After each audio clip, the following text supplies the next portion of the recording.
Once upon a time, in a quiet village nestled between mountains and forests, there lived two wise teachers. One was named Marcus, a follower of Stoicism, and the other was named Jean, who believed deeply in existentialism. Both were respected by the villagers, but their teachings were very different. People often wondered which philosophy was better, which one could guide them through life's struggles.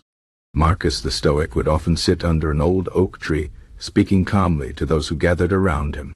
He taught that the key to happiness was accepting what we cannot control and focusing only on what we can: our thoughts, actions, and choices. The world is unpredictable, he would say. Storms will come, people will disappoint us, and pain is unavoidable. But we do not suffer because of these events. We suffer because of how we think about them. If we train our minds, we can remain strong no matter what happens. His words gave comfort to those who feared uncertainty. Jean the Existentialist, on the other hand, preferred to walk through the village, stopping in the bustling marketplace to share his ideas. He spoke of freedom, choice, and the meaning we create in our lives. Life has no built-in purpose, he would say. We are not born with a destiny. Instead, we must create our own meaning through our choices. Yes, this is frightening, but it is also liberating.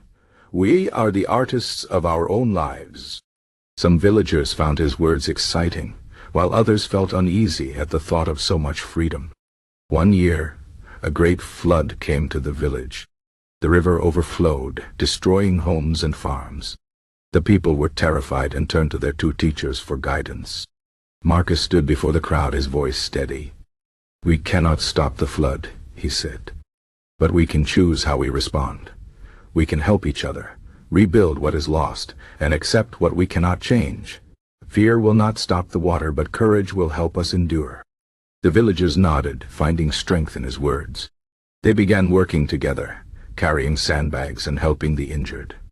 They did not complain, but focused on what they could do.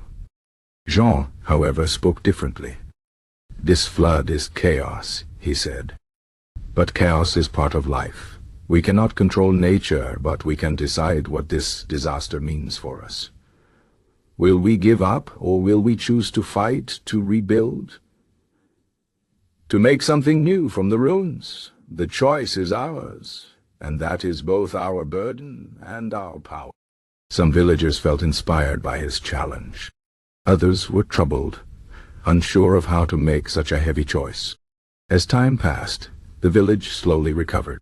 Those who followed Stoicism found peace in acceptance.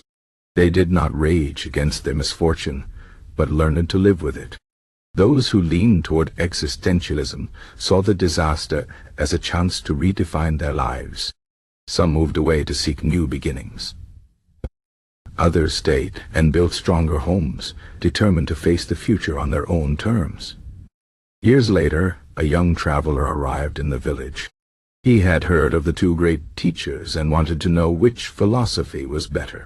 He went first to Marcus and asked, "How can I find peace in such an unpredictable world?" Marcus replied, "Peace comes from within. Do not ask the world to be calm. Instead, train yourself to be unshaken by its storms." The traveler then went to Jean and asked, "How can I find meaning in life?" Jean smiled and said, "Meaning is not found, it is made. Every choice you make, every step you take, writes the story of your life. You must decide what matters." The young man was confused. Both answers seemed wise, but they pointed in different directions. That night, he sat by the fire, deep in thought. Then he realized something important. Perhaps the two philosophies were not enemies, but allies. Stoicism gave him strength to endure life's hardships. Existentialism gave him the freedom to shape his path. Together, they offered both resilience and purpose.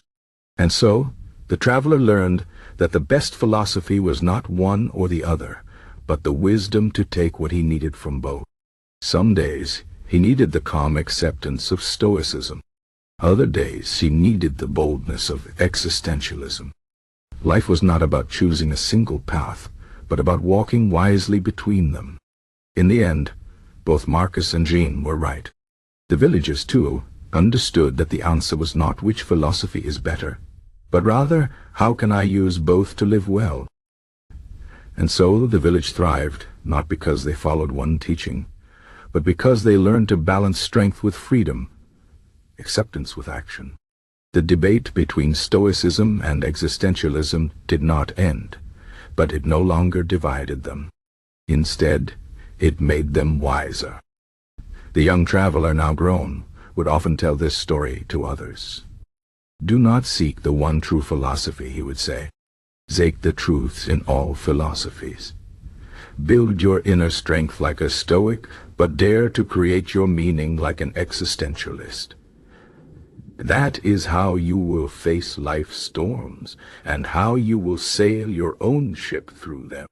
And with that, the story continues in all of us, as we each decide how to blend these timeless teachings into our own lives.